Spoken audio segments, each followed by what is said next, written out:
first resolution is advertising for bids for the 2026 striping project. And what's that about? So it's Is our, it road striping? Yeah, it's the Okay. annual engineer's bid to go out and. All right, so, yeah, I'll move that we adopt that. Okay, second, roll call, please. Mrs. Jones? Yes. Mr. Grossman? Yes. The second resolution is advertising bids for the Warren Columbia Road resurfacing project. We have to have a resolution to advertise bids? Yes, sir. Okay, I'll make a motion for that. Second, roll call, please. Mrs. Jones? Yes. Mr. Grossman? Yes. The third resolution is advertising for the rebid of the new It's that Burlington. time of year. Yes, 'tis the season. Advertising for the rebid of the new Burlington Road Bridge precast reinforced concrete box culvert. Move that we do that? Second, roll call. Mrs. Jones? Yes. Mr. Grossman? Yes. The fifth resolution is advertising for bids for the South Cove Water Main Replacement Project. Okay, I'll move that. Second, roll call. Mrs. Jones? Yes. Mr. Grossman? Yes. And the final resolution is approving change order number 1 to the contract with JTM Smith Construction for the Stevens Road Bridge Replacement Project. And that's an increase in cost? Yes, sir. All right, so moved. Second, roll call. Mrs. Jones? Yes. Mr. Grossman? Yes. And that's all I have. Great, thank you. Martin, do you have anything to add?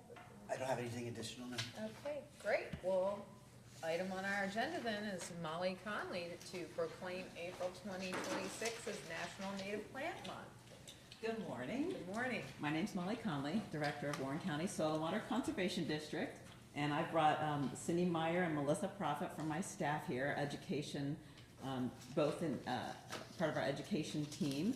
And we're here to talk about something little fun, Native Plant Month. So we appreciate you listening to a few of our slides here, and they will present. Excellent. All right. Well, good morning. Good morning. So I get very excited when I get to come and talk about native plants.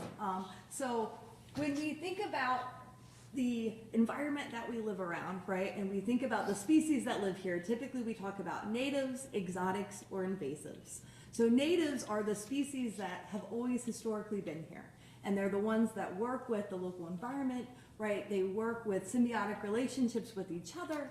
And so we really try to promote these native species because they are supporting our local wildlife.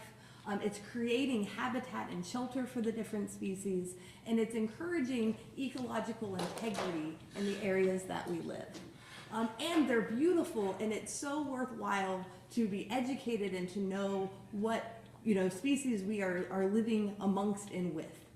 And so we look at the different areas of our work, which when you think about the mission of Soil and Water Conservation District, it's to promote the wise stewardship of our natural resources. And that stewardship means that these are species that are going to be able to be enjoyed for generations to come, and we can explore the benefits of those, which includes improving soil health, which then is beneficial to humans because it allows us to grow our crops and to increase our food security with that soil health. It promotes clean water, which we all enjoy and need in our communities. And so these native plants are doing the jobs that we would like to see happening in our environment. And they're beautiful. Ohio was actually the first state to recognize a native plant month back in 2019. Governor DeWine with House Bill 59. And then last year it actually is now recognized on the federal level as well, because we're recognizing the importance of these native species. So as part of my role as an education specialist with the district, we are helping to spread this knowledge to our community members. We do this through our K through 12 programming. I service every school district within the county. We also do this with adult programs and workshops. We do this with our Urban Conservation Learning Lab, which we established here in downtown Lebanon, next to the Warren County Foundation. So we are, we're promoting and showing people how they can improve their own properties by incorporating these native plant species. And then also, it's a lot of fun. The kids can enjoy it, they're learning, and we're teaching the next generation how to be good stewards for the land. We also work with other municipalities and partners with our Operation Rain Garden program. So if you guys are familiar with a rain garden, right, it kind of serves a dual purpose of it incorporates native plants that are great for our pollinators, which we also need for our food production and security. But then it's also helping with water quality by encouraging our stormwater to infiltrate down, and any pollution that that water picks up when it moves around, rain gardens catch it, allow it to infiltrate before it runs off into our rivers, which is the source of our drinking water. So it's really beneficial to everyone. We also participate in national programs like the Pollinator Pathway, where we actually will look at how far do different pollinators travel, right? If you guys are familiar with monarch butterflies, they travel miles in their migration. But some of our more local pollinators, like little, leaf cutting bees and things, they might have a much smaller radius. So we can look at how close together do these native plantings need to be to, have success with helping these different species. So it's a lot of cooperation, a lot of, collaborating with different people in the communities. So we wanted to, at the UCLL there at near Bicentennial Park in the Warren County Foundation, we wanted to have a native tree dedication on behalf of the commissioners, and we like to do this actually in the fall of 2026. It says 2027 up there, but this fall. And so coming soon, we'll invite you all out for that tree dedication, and we're looking to have other partners there as well who helped us incorporate this garden in this area. So we're pretty excited about that. And we just want to thank you for taking the time to acknowledge Native Plant Month and to spread that education throughout Warren County. This is one of my passions as well, to do this throughout the county. And lastly, we just wanted to leave, we educate the folks. We thought, we'll just give them one more piece of education before we leave today. But actions folks can take, and these are things we talk about at our programs throughout the year. And we want to include native plants and manage for invasive species. We all know about honeysuckle and the invasive pear tree. We see those in the spring when they're flowering. And we talk about incorporating natives in place of those. We talk about providing winter habitat for our wildlife. We talk about not using pesticides as much. Soil testing, if you have something you're seeing, a disease in a plant, perhaps just getting a soil test and learning if that plant is in the right spot and if you're fertilizing correctly can perhaps help with some of those disease issues you might be having in your plants. For spaces with lawn, we talk about mowing high and less often. We talk about reducing the lawn size by adding shrubs, trees, or other native plants. We talk about leaving bare ground because actually bare ground is really good for some of our native pollinators that we have. Some bee species and things need that bare ground to make their nests. Dead wood is also important to have for these nesting native bees. And then lastly, we talk about leaving the autumn leaves and perhaps using those as a mulch instead of mulch that you would purchase. It's a great thing to incorporate in your yard. It encourages native pollinators to stay in your yard, and it encourages that biodiversity that Melissa was talking about earlier. So again, we want to thank you for your time today, and thank you for providing this resolution for April, Native Plant Month. Great, excellent. Well, we won't bury the lead. We have a proclamation for you recognizing it as you requested, and we're happy to do so. And maybe we should get a picture, Commissioner?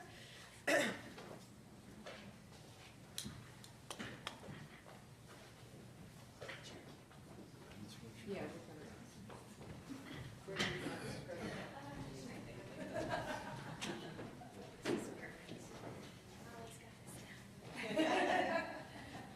Where you want us? Just right here is perfect. Okay. Maybe in the You center. want us in front of Yes, the center, seal? sort of. Oh, okay, perfect, perfect.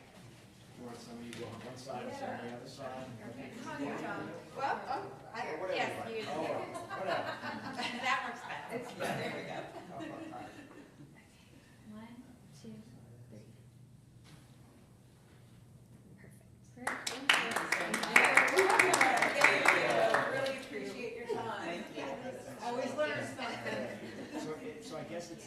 you use the word native when it comes to plants or insects, but you use indigenous when it's people or animals. There you Is that go. what it is? So, and animals can be native too.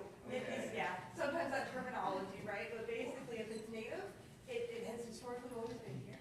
If it's exotic, it's from somewhere else, but it's maybe not causing harm here. Sure. And then once it starts to cause harm, that's when it gets that invasive Well, title. I found out, of course, horses are not indigenous to the United States because they came over the Spanish part over Right, first. right. And I found out that there's a group that gives grants to purchase property in Ohio, maybe Shannon knows about this, but it's only for indigenous creatures on it.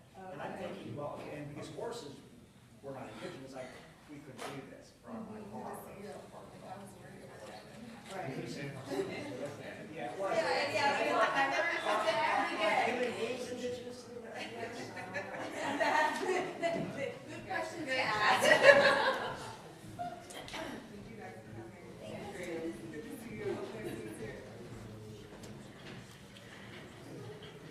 Okay, so a little bit of learning here and with the Soil and Water Conservation District. And Commissioner, if you've not been to their urban garden display next to the foundation office in Lebanon, I really recommend it. They've done a really nice job with it. So, okay, is there anything else to come before the commission for this meeting? Not for this general session, no. Okay, then I will entertain a motion to adjourn, So moved. and yes. So with that, we have our next, work session that begins at 9:30. And so since Adam is here, I'm gonna go ahead and, call Adam up. And we do have an administrative hearing at 9:45, so if we finish early with Adam, we'll just have a short little recess until 9:45. Good morning. This is Alexis Hoja. I don't know if she's ever been formally introduced to the board, to Commissioner Grossman, Commissioner Jones, but Alexis is an assistant prosecutor in our office. She's actually on the second floor of your building here. Her office is in Treasurer Kuvin's office, so she's doing tax collection. But more than that, she's representing the auditor, the map room, the recorder. She's doing some contracts, doing some things for children's services. And she's been a great addition. She came to the prosecutor's office and did child abuse cases for a while, and then quickly decided that the civil division, where all the elite attorneys are, is where she should go.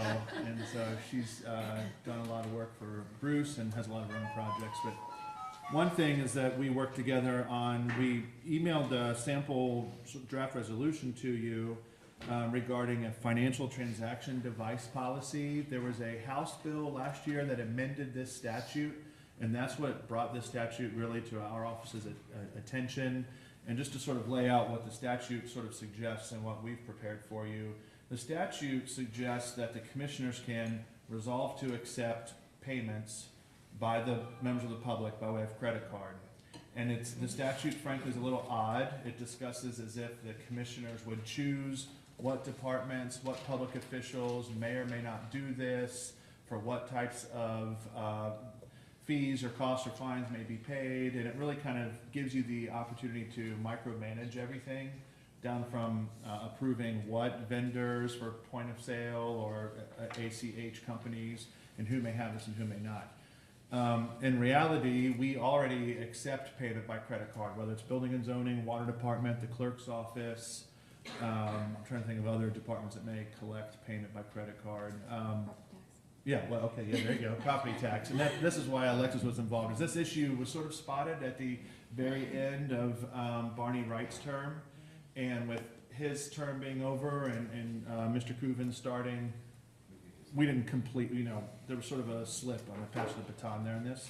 So what we've done is prepared a resolution for the county commissioners to consider that would say, we would hereby permit any county office, including the health district, including the clerk of courts, including the treasurer, and any department, if it collects fees or costs from the public, it may collect those by electronic transaction device, and that that the commissioners would review and approve those contracts to enter into with those vendors, which you're doing already.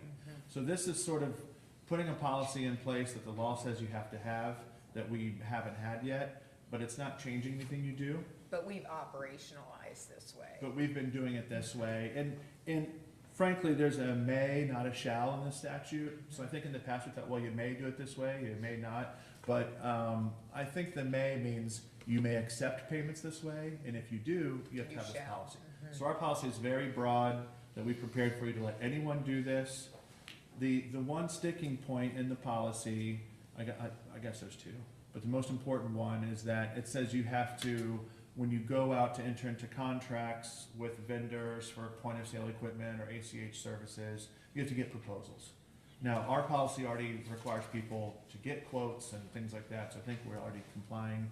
But we'll educate your department heads and elected officials on this, that this is a thing where we need to publish for proposals and get some of that in. Because there are fees that these companies collect off the transactions. This policy also says that the county is not going to collect any extra fees. However, if the payment does not clear, or the payment is denied, then the services can be denied. So in other words, you apply for a building permit, you pay with the credit, you pay with the debit card or something, doesn't clear, we can say, okay, permit is not valid until you've actually paid, which we would do anyway. The second sort of sticking point is the statute contemplates that you would notify the county treasurer, that the county treasurer may choose to be the administrator of all of this, and the county treasurer may be the person that reviews all the RFPs. We're going to recommend, we haven't yet, to the county treasurer that he decline that, because right now, all these contracts are coming before the Board of Commissioners. Board of Commissioners are reviewing and approving all the contracts. Most of the financial transaction devices are under departments of the commissioners. So we're gonna advise him to write a letter back to you and say, no thanks, and when that happens, the law says the commissioners administer this. Does that make sense? Yes? Did I miss anything?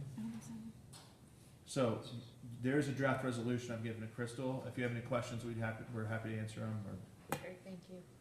So I have a resolution adopting financial transaction device policy pursuant to section 301.28 of the Ohio Revised Code. I'll move that we adopt that resolution. Second, and then roll call, please. Mrs. Jones? Yes. Mr. Grossman? Yes. So, may I ask a question? So are you replacing Chris Watkins? Is that the Yes. position? Yes, that's Okay, correct. well, Yes. great. Welcome aboard with that. Thank you. Are you in his same office in the treasurer's office? I am indeed, yes, yes. All right, Excellent. Great. good. Well, nice to meet you. Thank you. Thank you. Nice to We meet don't really like to see the lawyers around here too much, so don't take it personally. I try to but- stay up in that corner. Thank Thank you all you. very much. thank you, appreciate it. Okay, so we are just gonna take a short recess here. Might we see if there's anybody in the audience that wants to speak to us on another matter, not the cell Sure. tower matter? if Is they there have anything? anyone here who wishes to speak to us on another matter, not the cell phone tower matter that we're going to take up at 9:45? Seeing none, Take a brief recess. yeah, we'll take a brief recess, so, but we'll be back at 9:45. Right, so I think that maybe you want to explain that because we've got it scheduled for an administrative hearing, we cannot change that time. You've so done. All right, I'm gonna go to the bathroom. Anything else? Great, thank you all very much. How are you? This is just a copy of our presentation. Yeah, I consider it here other than a couple of slides that you see. Okay, perfect. And I corrected. What's up, Mr. Jones? Last week was a whirlwind. I mean, the state of the county after this, so it was like. Right, I couldn't believe what this agenda was in terms of what you all did last week. So, yeah, I appreciate We it. made it. Thank you. Oh, and we do